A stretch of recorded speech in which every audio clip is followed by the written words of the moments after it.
El Pleno de Ministros comenzó el análisis de constitucionalidad de la Ley de Movilidad de la capital del país.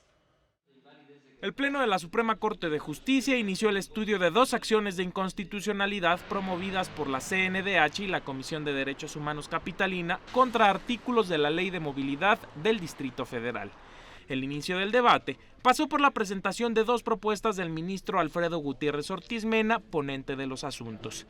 En particular, por la que plantea suplencia de la queja para llegar a la invalidez de disposiciones de la ley impugnada por falta de consulta previa a las personas con discapacidad.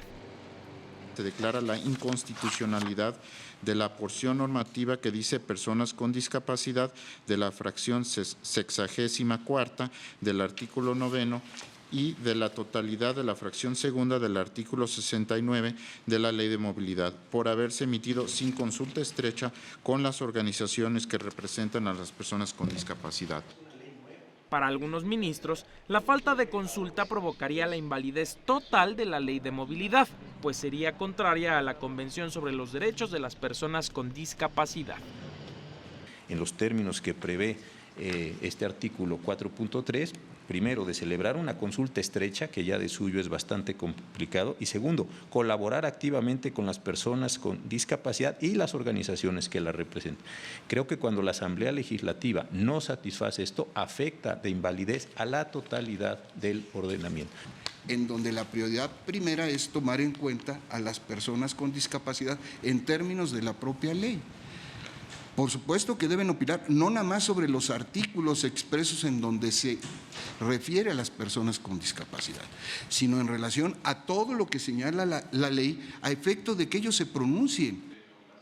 Otros ministros argumentaron que no habría violación a la consulta previa, pues la ley impugnada no es específica para las personas con discapacidad.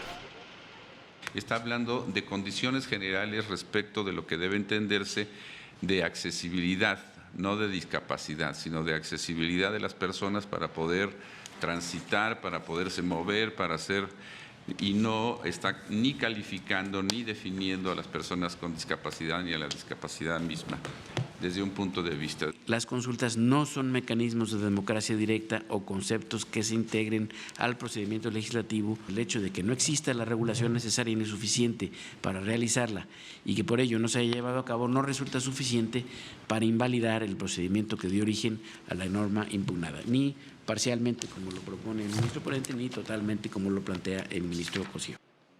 El estudio de este asunto continuará en la sesión pública de este martes.